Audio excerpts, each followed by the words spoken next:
Армысыздар. Менің аты жөнім Дүйсенов Нұрлыбек Бақтыбайұлы.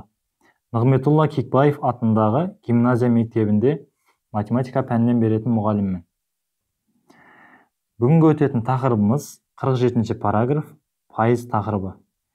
Тақырыптың оқу мақсаттары: пайыз ұғымын меңгеру, бөлшекті пайызға және пайызды бөлшекке айналдыру, берілген санның пайызын табу. Біз алдыңғы тақырыптардан білетіндеріміз: жай бөлшекті ондық бөлшекке айналдыру, жалпы ондық бөлшектер жайлы, санның жуық мәнін табу, Эйлер-Венн диаграммасын қолданып есептер шығару жайлы біз алдыңғы тақырыптардан білеміз. Ал қазіргі өтетін тақырыптан біздің меңгеретініміз пайыз ұғымын меңгеру, бөлшекті пайызға және пайызды бөлшекке айналдыра білуді меңгеретін боламыз. Демек, бұл жерде санды пайызбен өрнектеу үшін санды 100 санына көбейтіп, пайыз белгісін тіркеп жазады екенбіз. Оған бір-екі мысалдар келтіріп жіберейін. Мысалға 0,3 осы санды пайыз түрінде жазатын болсақ, 100 санына көбейтіп, пайыз белгісін тіркейміз. Яғни 0,3 көбейту 100 тең болады 30 болады. Оған пайыз белгісін тіркейміз. Сонда 30 пайыз болады. Тағы да 9 дегенді алайық. 9 көбейту 100 тең болады 900. Артына пайыз белгісін тіркейміз. Сонда 900 пайыз болады. Және 0,100-ден 2-ні алайық. 0,100-ден 2-ні көбейтеміз 100-ге. Сонда болады 2 пайыз. Пайыз белгісін тіркеп жазамыз. Енді келесісі пайызды санмен өрнектеу үшін. Енді бізде пайыз белгілі, оны санмен өрнектеу үшін пайыз белгісін алып тастаймыз. Сосын пайыз санын 100 санына бөліп жазамыз. Яғни біреуін көрсетіп жіберейін. 2 пайыз алатын болсақ, мысалға, бұны сан түрінде жазатын болатын болсақ, онда 2-ні бөлеміз 100-ге, 100-ге бөліп жазамыз. Яғни 2 бөлу 100 жай бөлшектерінде осылай жазылады. Ал ондық бөлшектерінде 0,100-ден 2. Яғни 2 пайыз дегеніміз 0,2-ге тең екен. Тағы да 9 алып көрейік. 900 пайыз, тең 900-ді пайызды алып тастаймыз да 900 бөлу 100. 900-ге бөлсек 9 деген сан шығады. Яғни 900 пайыз 9 деген санға тең болады екен. Енді 30 пайызды көрсетейік. 30 пайыз дәл алдыңғылар секілді.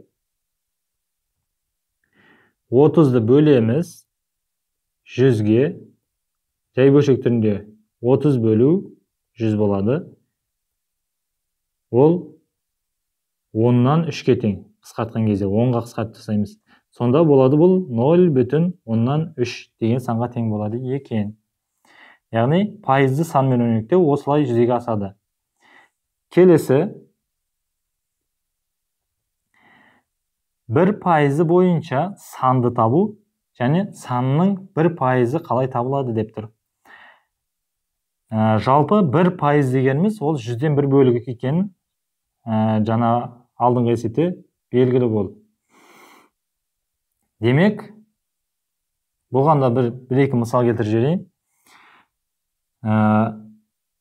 Санның 1 пайызын табу қалай болады? Соны көрсетейін. Бірінші, санның 1 пайызы, мысалға 162 деген санның 1 пайызын табу үшін біз не істейміз? 0,100-ден 1-ге көбейтеміз, немесе мынау 100-ден 1 деген бөлшекке көбейте салады екенбіз. Алдыңғы өткен тақырыптар жайлы көбейтеміз. 0,100-ден 1-ге көбейте салатын болсақ, 2 үтір артқа жылжи салады екенбіз. 1, 2. Сонда 1,100-ден 62. Яғни 162 деген санның 1 пайызы 1,162-ге тең екен. Осы сияқты, егер 1 пайыз белгілі болатын болса, мысалға 1 пайызы 0,175 дейік. 1 пайызы 0,175 дейтін болсақ, осының санын табатын болсақ, 1 пайызы бойынша санды табу керек болатын болса, онда осы 0,175-ті көбейтеміз, 100-ге көбейте салады екенбіз. 100-ге көбейтетін болсақ, 75 деген сан шығады. Келесі, бөлігі бойынша пайызын табу. Яғни, осындай дөңгелектер болатын болса, бұның толық дөңгелек бұл 100 пайызға тең. Ал оның жартысы 50 пайызға тең, яғни 2-ден 1 бөлігі.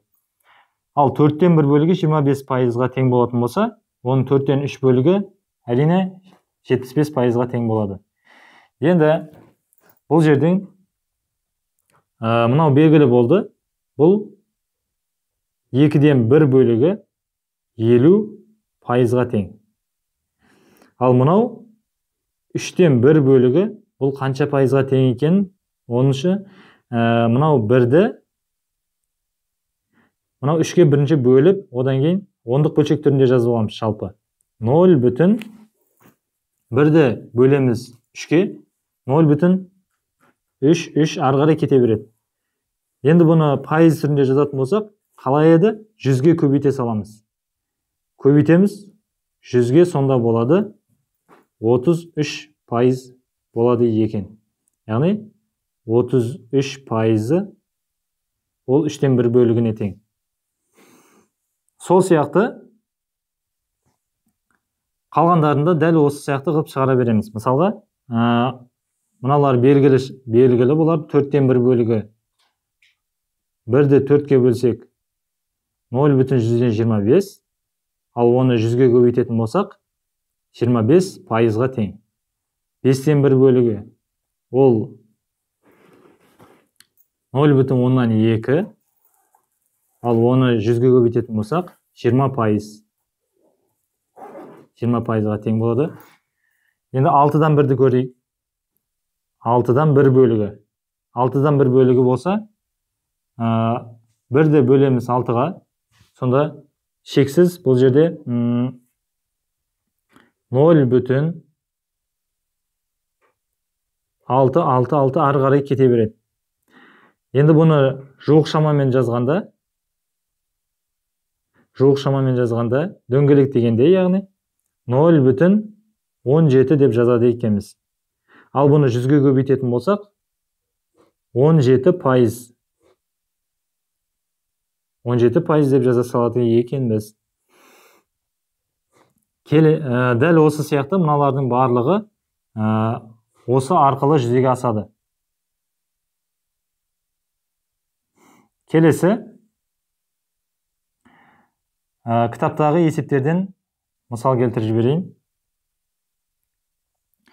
100, 200, 300 санының 1 пайызы неге тең? 100 санның 1 пайызын табу үшін 100, бұны 0,100-ден 1-ге көбейтеміз, немесе 100-ден 1 бөлшекке көбейтеді екенбіз. Екеуінен де бір мән шығады. 0,100-ден 1-ге көбейтетін болсақ, ол 1 деген сан шығады. Ал мына жерде екеуін қысқартып жібереміз, 1 болады, нада 1 болады. Сонда 1-ді 1-ге көбейтетін болсақ, 1 болады. Яғни 100 санының 1 пайызы ол 1-ге тең екен. Ал 200 санны 10-та көбейтеміз 0,100-ден 1-ге, ол 2-ге тең.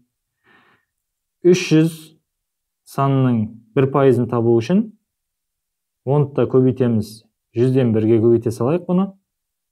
Сонда болады 1 болады, ал мынау 3 болады. Яғни 3-ке тең.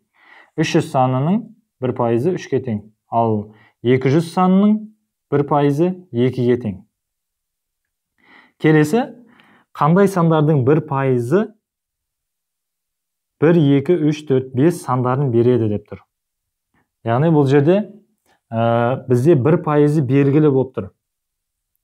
1%-ы 1-ге тең болатын болса, онда санның пайызы бойынша санды табу деген алдында көрсетіп кеткендей, онда 100-ге көбейте салады екенбіз.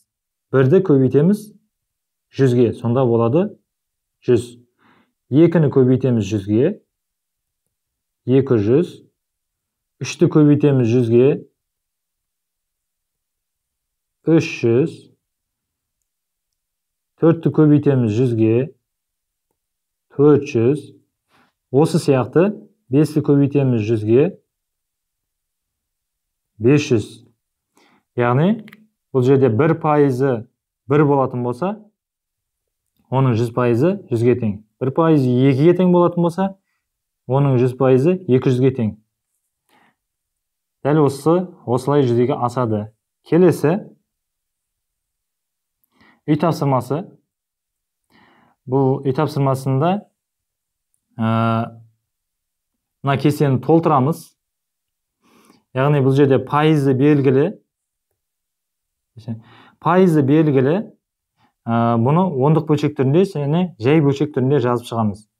Мысалға, көрсетіп жіберейін. Егер 5% дейтін болса, бұны ондық бөлшек түрінде және жай бөлшек түрінде жазамыз. Ондық бөлшек түрінде 5-ті көбейтеміз 0,100-ге.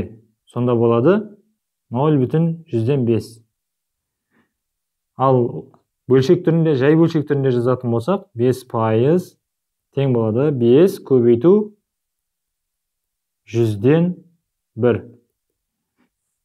Бұлай жазатын болсақ, 5-тен 100 осылай жазылады.